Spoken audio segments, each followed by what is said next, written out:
اللہ تعالیٰ فرماتے ہیں وَكَذَلِكَ جَعَلْنَاكُمْ، اور اسی طرح بنایا ہم نے تم کو امتن، ایک امت، وسطن، معتدل، وسطی امت، بہترین امت. تم سب کو اللہ نے بہترین امت بنایا ہے. یہ امت بہترین ہے اور معتدل بھی ہے احکامات میں اور رویوں میں، سب میں. تو یہاں امت مسلمہ کی فضیلت کو بیان کیا جا رہا ہے. وَكَذَلِكَ جَعَلْنَاكُمْ أُمَّةً وَسَطًا، کیونکہ ہمیں جو دین ملا ہے وہ بڑا کامل ہے اور واضح ہے. آسان دین ملا ہے ہمیں باقی شریعتوں کے مقابلے میں. کسی بھی چیز کا درمیانی حصہ، کوئی بھی آپ چیز لے لیجئے، اس کا درمیانی حصہ جو ہے وہ بہترین ہوتا ہے. مثلا اگر آپ عمر لے لیجئے، جو اللہ نے ہمیں عمر دی ہے، ایک ہے بچپن، ایک ہے بڑھاپا، اس کے بیچ کی جو عمر ہے جوانی، بہترین عمر ہے. ٹھیک ہے. اسی طرح سے آپ دیکھ لیجئے کہ ایک رویہ بخل ہے، ایک ہے فضول خرچی، اس کے بیچ میں میانہ روی، بہترین رویہ ہے. اسی طرح سے آپ دیکھیے کہ ایک ہے بزدلی، ایک ہے غصہ، اس کے بیچ میں بہادری ہے، شجاعت ہے، کہ نہ بزدل ہے اور نہ غصہ آتا ہے بلکہ بہادر ہیں. تو کسی بھی چیز کا وسطی حصہ بہت بہترین ہوتا ہے، بہت اچھا ہوتا ہے. اب مسلمانوں کو جو اللہ تعالیٰ نے امت وسط بنایا ہے تو یہ ایک بہترین امت ہے. احکامات کے اعتبار سے کس طرح سے؟ جیسے کہ اگر ہم یہود کو دیکھیں تو یہود حائضہ عورت کے ساتھ وہ معاملہ کرتے تھے کہ ان کو بالکل الگ تھلگ رکھتے تھے، ان کے ساتھ کھانا پینا، ان کے ساتھ اٹھنا بیٹھنا ان کے ہاں صحیح نہیں تھا.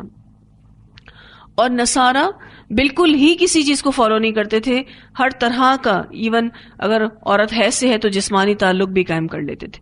لیکن مسلمانوں کو ایک معتدل حکم دیا گیا ہے کہ حائضہ عورت گھر میں رہ سکتی ہے، کھانا بنا سکتی ہے، اس کے ساتھ اٹھنا بیٹھنا ہو سکتا ہے، لیکن جسمانی تعلق شوہر قائم نہیں کر سکتا.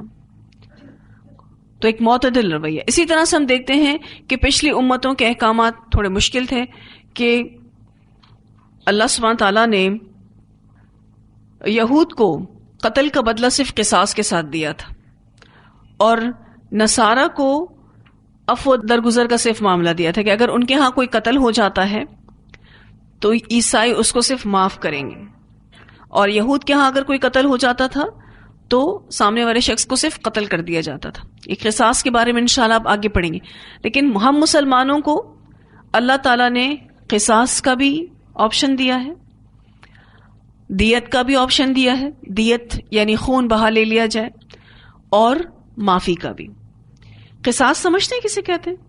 اگر کسی نے کسی کو قتل کیا ہے تو سزا میں کس کو قتل کیا جائے گا؟ اسی شخص کو. یہ ہے قصاص. اور قتل کا بدلہ یا سزا قصاص ہے. تو قصاص بھی لیا جا سکتا ہے، اور دوسرا دیت بھی لی جا سکتی ہے کہ اس شخص کو جس نے قتل کیا ہے اس کو چھوڑ دیا جائے اور خون بہا لے لیا جائے اس کی رقم کی شکل میں، اور اگر دیت بھی نہیں لینی اور معاف کرنا ہے تو معاف بھی کر دیا جائے. ٹھیک ہے. احکامات کے معاملات میں بھی یہ امت بہت بہترین ہے، معتدل ہے، بہترین. اور دوسرے طریقے سے کس طرح سے کہ یہ امت جو ہے اس کو جو کام دیا گیا ہے کہ وہ نبی اکرم صلی اللہ علیہ وسلم کے مشن کو آگے لے کر چلیں گی، تو اس کام کی وجہ سے بھی یہ قوم بڑی بہترین ہے، امت وسط ہے. جیسے کہ قرآن پاک میں آتا ہے کہ یہ لوگ جو ہیں بہترین لوگ ہیں، ان کو نکالا ہی اللہ تعالیٰ نے لوگوں کو نیکی کا حکم دینے کے لیے اور لوگوں کو برائیوں سے روکنے کے لیے. یأمرون بالمعروف وینہون عن المنکر. تو خلاصہ کلام یہ ہے، ہم معتدل امت ہیں احکامات میں اور رویوں میں، اور بہترین ہے اس کام کی وجہ سے، اس دین کا کام کرنے کی وجہ سے اللہ نے ہمیں بہترین بنایا ہے. لِتَكُونُوا تاکہ تم ہو جاؤ، شہداء گواہ، علی الناس لوگوں پر، تاکہ تم گواہ ہو جاؤ لوگوں پر. یہ جو شہید اعلیٰ ہے، دیکھیں شہداء کے بعد اعلیٰ کا صلہ آ رہا ہے. اگر آپ اس کو ایک ساتھ بریکٹ کر لیں، اس کا مطلب ہوتا ہے کسی کے خلاف گواہی دینا. اگر یہ اعلیٰ کی جگہ الہ آ جاتا، الف لام چھوٹی یا، اور شہیدہ الہ ہو تو کسی کے حق میں گواہی دینا، تاکہ تم ہو جاؤ گواہ لوگوں پر، وَيَكُونَ الرَّسُولُ، اور ہو جائیں رسول، علیکم تم پر، شہیداً گواہ، اور رسول اللہ صلی اللہ علیہ وسلم تم سب پر گواہ ہو جائیں گے۔ اس گواہی کے اعتبار سے کچھ معنی یہاں بنتے ہیں۔ سب سے پہلے جو بات ہے کہ یہ امت گواہ ہوگی، لِتَكُونُوا شُهَدَاءَ عَلَى النَّاسِ، امت گواہ ہوگی لوگوں پر۔ امت مسلمہ جو ہم ہیں، یہ دوسری امتوں پر شہادت دے گی، ان کے خلاف گواہی دے گی۔ جب قیامت کے دن اللہ تعالیٰ سابقہ امتوں کا فیصلہ کریں گے، پچھلی جتنی بھی امتیں اس کا فیصلہ کریں گے، تو پچھلی امتیں جب نہیں مانیں گی تو اللہ تعالیٰ شہادت کے لیے امت مسلمہ کو بلائیں گے، جس کا ذکر احادیث میں بھی آتا ہے۔ اور وہ حدیث کچھ اس طرح سے ہے کہ سیدنا ابو سعید خدری رضی اللہ عنہ سے روایت ہے کہ رسول اللہ صلی اللہ علیہ وسلم نے فرمایا، قیامت کے دن نوح علیہ السلام اور ان کی امت کو بلایا جائے گا۔ اللہ تعالیٰ نوح علیہ السلام سے پوچھے گا، کیا آپ نے دین پہنچا دیا تھا؟ وہ فرمائیں گے کہ ہاں اے میرے رب۔ پھر ان کی قوم کو بلا کے پوچھا جائے گا کہ کیا تم کو نوح نے دین پہنچا دیا تھا؟ تو وہ جواب دے گی کہ نہیں، ہمارے پاس کوئی نبی نہیں آیا۔ نوح علیہ السلام سے کہا جائے گا کہ آپ کا کوئی گواہ ہے، کیونکہ آپ کی قوم تو مان ہی نہیں رہی کہ آپ ان کے پاس آئے تھے۔ تو نوح علیہ السلام جواب دیں گے کہ محمد صلی اللہ علیہ وسلم میرے گواہ ہیں اور ان کی امت میری گواہ ہے۔ چنانچہ ہم اس بات کی شہادت دیں گے کہ نوح علیہ السلام نے پیغام پہنچا دیا تھا، اور اسی مفہوم کو اللہ تعالیٰ قرآن پاک میں فرماتے ہیں وَكَذَلِكَ جَعَلْنَاكُمْ أُمَّةً وَسَطًا لِتَكُونُوا شُهَدَاءَ عَلَى النَّاسِ، اسے بخاری نے روایت کیا ہے۔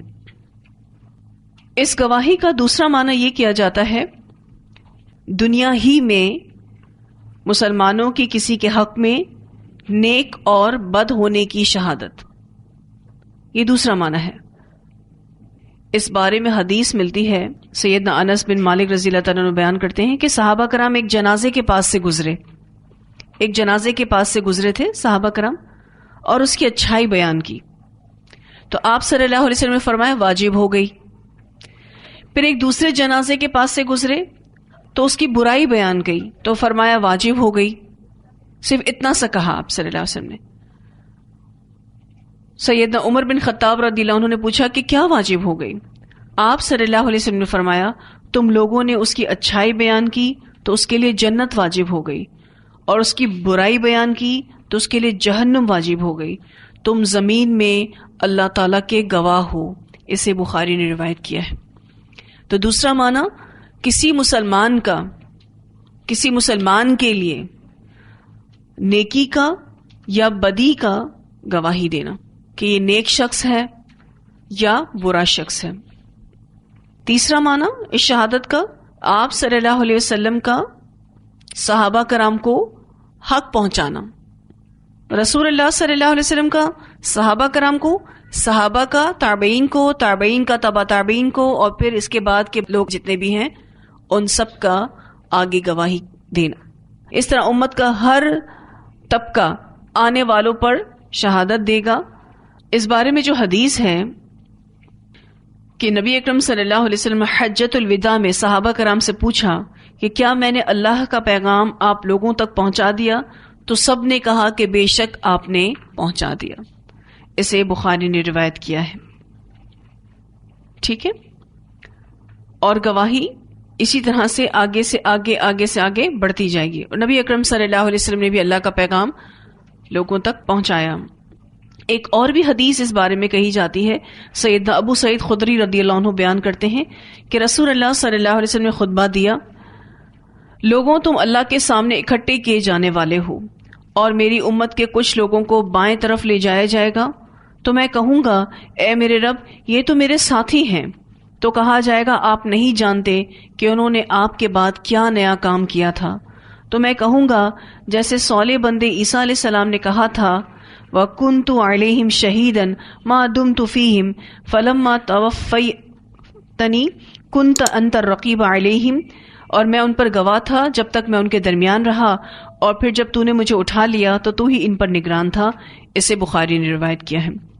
اس حدیث میں تھوڑا سا آپ کو وضاحت کر دوں کہ آپ صلی اللہ علیہ وسلم نے خطبہ دیا اور کہا کہ لوگوں تم سب اللہ کے سامنے کھڑے کیے جاؤ گے، پھر میری امت کے کچھ لوگوں کو بائیں طرف لے جایا جائے گا تو میں کہوں گا یہ تو میری امت کے لوگ ہیں. اصل میں آپ صلی اللہ علیہ وسلم قیامت کے دن اپنی امت کے لوگوں کو وضو کے اعضاء چمکنے سے پہچان رہے ہوں گے. تو آپ صلی اللہ علیہ وسلم فرشتوں کو کہیں گے ان کو مجھ سے کیوں دور کر رہے ہو، یہ میری امت کے لوگ ہیں. تو فرشتے کہیں گے یہ آپ کے ساتھ نہیں رہ سکتے، آپ نہیں جانتے کہ آپ کے جانے کے بعد انہوں نے کیسی بدعتیں دین میں شامل کر لیں، کیسی کیسی نئی نئی چیزیں دین میں شامل کر لیں. تو پھر آپ صلی اللہ علیہ وسلم کہیں گے کہ میں حضرت عیسیٰ والی بات کہوں گا. حضرت عیسیٰ جو ہے ان کو لوگوں نے ان کے جانے کے بعد اللہ کا بیٹا بنا لیا، تو اللہ تعالیٰ جب ان سے پوچھیں گے کہ تجھے پتا ہے کیا تو نے کہا تھا ان کو کہ تو اللہ کا بیٹا ہے، تو وہ یہی جواب دیں گے کہ اللہ تعالیٰ جب تک میں ان کے درمیان رہا تو میں گواہ رہا کہ یہ کیا کرتے رہے، لیکن جب میں ان کے درمیان سے چلا گیا تو ہی ان کا نگران ہے. تو یہی سیم بات آپ صلی اللہ علیہ وسلم بھی کہیں گے کہ جب تک میں ان کے درمیان تھا مجھے پتا تھا کہ یہ کیا کر رہے ہیں، لیکن جب میں چلا گیا ان کے درمیان سے تو مجھے نہیں پتا، تو ہی ان پر نگران تھا. تو اس حدیث میں بھی یہ بات واضح ہو رہی ہے کہ گواہی جو ہے یہ رسول اللہ صلی اللہ علیہ وسلم بھی دیں گے. ایک اور بات آگے جو آ رہی ہے کہ وَيَكُونَ الرَّسُولُ، اور رسول ہوں گے علیکم ان پر شہیداً گواہ. اس بارے میں مفسرین کہتے ہیں کہ رسول اللہ صلی اللہ علیہ وسلم اپنی امت کے خلاف گواہی دیں گے، اپنی امت کے خلاف گواہی دیں گے، جس کا ذکر سورہ فرقان کی آیت نمبر 30 میں آتا ہے. سورہ فرقان کی آیت نمبر 30 میں، اور وہ آیت ہے وقال الرسول، اور کہیں گے رسول یا ربی اے میرے رب، ان قومی بے شک میری قوم نے اتخذوا بنا لیا ھذا القرآن اس قرآن کو مہجورا چھوڑا ہوا، میری اس امت نے قرآن کو چھوڑ دیا. اور یہ رسول اللہ صلی اللہ علیہ وسلم اپنی امت کے خلاف گواہی دیں گے، اور یہ گواہی ہر اس شخص کے خلاف جائے گی جس نے قرآن کو چھوڑا ہوا ہے. تو رسول اللہ صلی اللہ علیہ وسلم کا اپنی امت کے خلاف گواہی دینا. اچھا، یہ جو مہجورہ کا لفظ آپ نے ابھی سنا سورہ فرقان کی آیت کا، اس کا ایک معنی ہوتا ہے چھوڑ دینا، ایک معنی ہوتا ہے مذاق بنا دیا تھا. اللہ تعالیٰ میری قوم نے اس قرآن کا مذاق بنا دیا. تو آپ صلی اللہ علیہ وسلم جس کے خلاف گواہ کھڑے ہوں، آپ بتائیے کیا اس کی بخشش ہونی ہے؟ سوال ہی پیدا نہیں ہوتا. جو قرآن کو چھوڑے یا جو قرآن کے تعلیمات کا مذاق بنا دے، جو دین کو تماشا بنا دے، اس کی پھر بخشش کسی صورت نہیں ہوگی. اور اس کے خلاف رسول پاک صلی اللہ علیہ وسلم کھڑے ہوں گے اور ان کی گواہی ہوگی. اور آج بھی آپ دیکھیں لوگ کتنا یہ کہتے ہیں کہ جی ہمارے پاس ٹائم نہیں ہے قرآن پڑھنے کے لیے، یا کل ہم کریں گے، کل ہم کریں گے، کل ہم کریں گے. یہ کل کبھی آتی؟ کبھی نہیں آتی. یا پھر قرآن کو صرف اور صرف اس لیے نہ پڑھنا تعصب کی وجہ سے کہ ہمارا مذہب، ہمارا مسلک، ہمارے علماء، ہمارے ماننے والے یہ کہتے ہیں اور یہ لوگ یہ کہتے ہیں. فرقہ وارانہ جو تعصب ہے اس میں پڑھ کر بھی قرآن سے تو سمجھیں توجہ ہٹ ہی گئی ہے. بہت کم لوگ ہوتے ہیں جو سنجیدہ ہو کر قرآن پڑھتے ہیں اور اس پر عمل کرتے ہیں، بہت کم لوگ. زیادہ تر لوگوں نے قرآن کو چھوڑ دیا ہے، اور یہ قرب قیامت کی نشانی بھی ہے کہ قرآن جو ہے لوگ چھوڑتے جائیں گے. رسول اللہ صلی اللہ علیہ وسلم بھی پھر گواہی دیں گے، اور وہ گواہی امت کے خلاف ہوگی.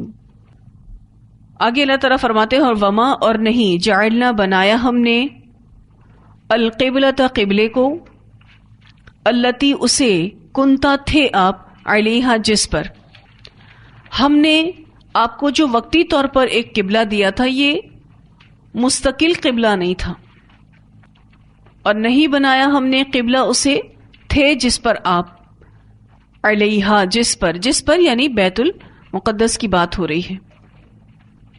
اللہ مگر وقتی طور پر کیوں بنایا؟ لنعلم تاکہ ہم جان لیں، من یتبع الرسول کہ کون پیروی کرتا ہے رسول کی، ممن اور کون ینقلب پھر جاتا ہے علی عقبیہ اپنی دونوں ایڑیوں پر. تحویل قبلہ کا دوسرا مقصد سامنے آ گیا کہ مسلمانوں کا امتحان لینا مقصد تھا کہ کون رسول کی پیروی کرتا ہے اور کون اس سے پھر جاتا ہے. یہ ممن ینقلبو پھر جانا، علی عقبیہ اپنی دونوں ایڑیوں پر. عقبہ کا معنی ہوتا ہے پاؤں کا پچھلا حصہ، ایڑی مراد ہے. اپنے پچھلے حصے پہ پاؤں کے مڑ جانا یعنی اپنا منہ موڑ لینا.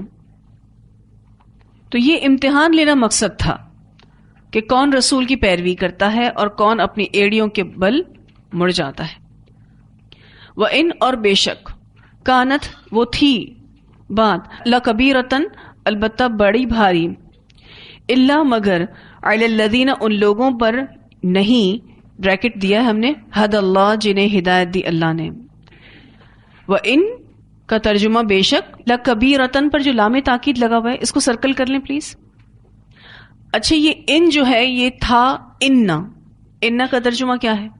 بے شک. لیکن قرآن پاک میں اس طرح سے بھی لکھا ہوا آتا ہے وَإِنَّ اور بے شک، یہ یہی ہے لیکن لکھا ہوا کس طرح سے آیا؟ وَإِنْ. اب جب یہ ان کی شکل میں آئے گا تو اپنی وضاحت کرنے کے لیے آگے لام تاکید لائے گا، اور لام تاکید لا رہا ہے وہ، ٹھیک ہے. لَكَبِيرَةً کی جو لام ہے وہ واضح کر رہی ہے کہ یہ ان دراصل کیا ہے؟ ان. تھوڑی مشکل اردو ہے لیکن اپنے کانوں سے اگر گزار لیں تو اچھا رہے گا. انا جب حالت تخفیف میں آتا ہے، یعنی انا جب ہلکے انداز میں آتا ہے، حالت تخفیف میں آتا ہے، تو اپنے آپ کو ظاہر کرنے کے لیے آگے لام تاکید دیتا ہے. یہ گرامر کا ایک اصول ہے جو آپ صرف اپنے کانوں سے گزار لیں. آپ کو صرف اتنا یاد رکھنا ہے کہ اس کو آپ کے ترجمے میں بے شک کہنا ہے، ورنہ ان کا ترجمہ کیا ہے؟ اگر. ٹھیک ہے، لیکن یہاں بے شک بلا شبہ. بے شک یہ بات بہت بھاری تھی. تحویل قبلہ کا حکم اگرچہ مشکل تھا، سخت تھا، مگر ان پر نہیں جن کو اللہ نے ہدایت دی. ہدایت یافتہ لوگوں کے لیے نہیں. اب اگر اس کو ہم یوں سمجھ لیں کہ جب ہم قرآن پڑھنا شروع کرتے ہیں تو قرآن پڑھنے سے پہلے ہم آباء و اجداد کی کوئی نہ کوئی چیزیں پریکٹس کر رہے ہوتے ہیں، عمل میں لیے ہوئے ہوتے ہیں. جب ہم قرآن پڑھتے ہیں اور قرآن ہمیں یہ سمجھاتا ہے کہ ایسے نہیں کرنا اور اپنے آباء و اجداد کی یہ والی بات بھی چھوڑنی ہے، اپنے آباء و اجداد کی یہ والی بات بھی چھوڑنی ہے، تو بہت مشکل ہوتا ہے اس کو چھوڑنا. لیکن کن پر مشکل نہیں ہوتا؟ جن کو اللہ ہدایت دے دے. اب آپ دیکھیں بچپن سے ایک طریقے پر نماز پڑھتے چلے آ رہے ہوتے ہیں. جب باقاعدہ نماز پڑھنے کا علم حاصل کرتے ہیں تو ہمیں پتہ چلتا ہے نماز تو ایسے اور ایسے پڑھنی چاہیے تھی، حالانکہ ہمارے والدین نے تو ہمیں ایسے سکھائی تھی. اور جب ہم اس کو چینج کرنے کی کوشش کرتے ہیں تو ایک تو ہمیں بھی مشکل لگ رہا ہوتا ہے، دوسرا آس پاس کے لوگ بھی بہت ساری باتیں سناتے ہیں کہ یہ کیسی نماز ہو گئی آپ کی. تو پھر ان پر بھاری نہیں ہے یہ عمل کرنا، اپنے آپ کو چینج کرنا جن کو اللہ نے ہدایت دی. صحابہ کرام ایسے ہی تھے کیونکہ ان کا ایمان بہت راسخ تھا، بہت مضبوط تھا، اس لیے انہوں نے یہودیوں کی اور منافقین کی باتوں کی کوئی پرواہ نہیں کی. وہ تو یہ باتیں کرتے ہی جا رہے تھے. ان مسلمانوں کو کیا ہو گیا ہے، کبھی کعبے کی طرف منہ کر کے نماز پڑھتے ہیں، پھر مدینہ آئے تو بیت المقدس کی طرف منہ کر کے نماز پڑھنے لگے، پھر کچھ مہینوں کے بعد دوبارہ کعبے کی طرف منہ کر کے نماز پڑھ رہے ہیں. پتہ نہیں ان کو کیا ہو گیا ہے جو شروع میں ہم نے پڑھا. تو ان باتوں کی پرواہ صحابہ کرام نہیں کیا کرتے تھے. صحابہ کرام کو اس سے کچھ فرق نہیں پڑتا تھا. وہ یہ دیکھتے تھے کہ رسول اللہ صلی اللہ علیہ وسلم کو کیا حکم ملا ہے اور وہ اس کو بالکل فالو کرتے تھے، ایز اٹ از فالو کرتے تھے. اور یہی بات یہاں پر بتائی جا رہی ہے. وما کان اللہ اور نہیں ہے اللہ تعالیٰ لیضیع کہ ضائع کر دے ایمانکم ایمان تمہارے. ایمان سے مراد یہاں نماز ہے. اس بارے میں حدیث ملتی ہے بخاری کی. برا بن عازب کہتے ہیں کہ بہت سے مسلمان تحویل قبلہ سے پہلے ہی شہید ہو گئے تھے یا فوت ہو چکے تھے. آپ کی تفسیر میں یہ حدیث موجود ہے. برا بن عازب کہتے ہیں کہ تحویل قبلہ سے پہلے ہی کچھ صحابہ شہید ہو گئے تھے اور کچھ صحابہ فوت ہو گئے تھے. ان کے متعلق ان کو شبہ ہوا کہ کیا ان کی ادا کردہ نمازیں اللہ قبول کرے گا. تو اللہ تعالیٰ کہتے ہیں وما کان اللہ اور نہیں ہے اللہ تعالیٰ لیضیع کہ ضائع کر دے ایمانکم تمہارے ایمان کو، یعنی تمہاری نمازوں کو. اللہ تمہاری نمازوں کو ضائع نہیں کرے گا. یہاں آپ دیکھیں کہ ایمان سے مراد نماز ہے، اور یہ حدیث بھی بطور دلیل ہے کہ یہاں پر ایمان سے مراد نماز ہے. نماز کو ایمان کیوں کہا جا رہا ہے؟ اللہ تعالیٰ نے نماز کا یہ لفظ کیوں نہیں استعمال کر لیا؟ کیا فہم ہے اس کے پیچھے؟ نماز کو ایمان کے لفظ سے کیوں تشبیہ دی گئی؟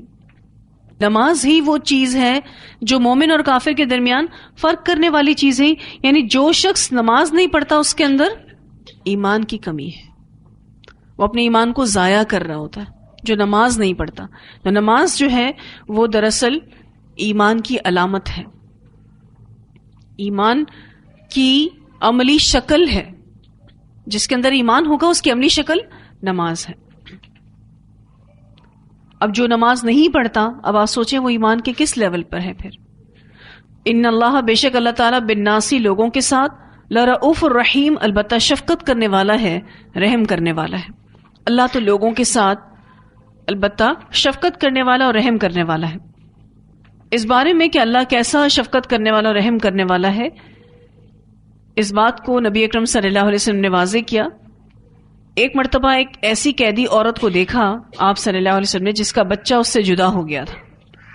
وہ قیدیوں میں سے جس بچے کو دیکھتی اس کو پکڑ کر اپنے گلے لگا لیتی، اور بچے کو ڈھونڈتے ڈھونڈتے جب اس نے اپنا بچہ تلاش کر لیا تو اسے گلے سے لگا لیا اور اس کے منہ میں دودھ دے دیا، یعنی اپنا پستان اس کے منہ میں دیا.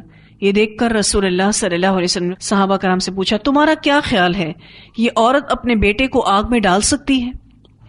صحابہ کرام نے عرض کیا کہ نہیں اے اللہ کے رسول، ایسا نہیں ہو سکتا، یہ ماں ہے، ماں کیسے اپنے بچے کو آگ میں ڈالے گی؟ تو آپ صلی اللہ علیہ وسلم نے فرمایا اللہ کی قسم جس قدر یہ عورت اپنے بچے کے لیے رحم دل ہے، اللہ تعالیٰ اس سے بھی بڑھ کر اپنے بندوں کے لیے رحم فرمانے والا ہے. اسے بخاری نے روایت کیا ہے. مسلم کی ایک روایت میں آتا ہے کہ نبی اکرم صلی اللہ علیہ وسلم ایک مرتبہ بہت رو رہے تھے، بہت زیادہ رو رہے تھے، اور آپ کا یہ رونا امت کے لیے تھا. نماز میں آپ صلی اللہ علیہ وسلم رو رہے تھے. اللہ نے جبرائیل امین کو بھیج کر آپ صلی اللہ علیہ وسلم سے پوچھا کہ اے اللہ کے رسول صلی اللہ علیہ وسلم آپ اتنا کیوں رو رہے ہیں؟ حالانکہ اللہ خوب جانتا تھا کہ کیوں رو رہے تھے آپ صلی اللہ علیہ وسلم. آپ سے پوچھا تو فرمایا کہ میری امت میری امت. آپ اتنا رو رہے تھے کہ اور کچھ کہہ ہی نہ سکے، صرف یہی کہہ رہے تھے کہ میری امت میری امت. جبرائیل آپ صلی اللہ علیہ وسلم کی بات کو اللہ تعالیٰ کے پاس لے کر گئے اور بتایا تو اللہ تعالیٰ نے فرمایا کہ آپ جاؤ اور رسول اللہ صلی اللہ علیہ وسلم سے کہہ دو کہ اللہ آپ صلی اللہ علیہ وسلم کو آپ کی امت کے معاملے میں خوش کر دیں گے، یعنی آپ کی امت کو اللہ تعالیٰ ہدایت دے گا. رسول اللہ صلی اللہ علیہ وسلم کو فکر یہ تھی کہ جب آپ صلی اللہ علیہ وسلم اس دنیا سے چلے جائیں گے تو پھر آپ کی امت کا جو رہنمائی کا معاملہ ہے وہ کون دیکھے گا. اس پر آپ صلی اللہ علیہ وسلم رو رہے تھے. تو اللہ تعالیٰ نے رسول اللہ صلی اللہ علیہ وسلم کو میسج پہنچایا کہ اللہ آپ صلی اللہ علیہ وسلم کو آپ کی امت کے معاملے میں خوش کر دے گا. اسے مسلم نے روایت کیا ہے. تو یہ بھی اللہ تعالیٰ کی محبت اور شفقت ہے، رحمت ہے کہ جو اللہ تعالیٰ نے اس امت کے اوپر کی ہے.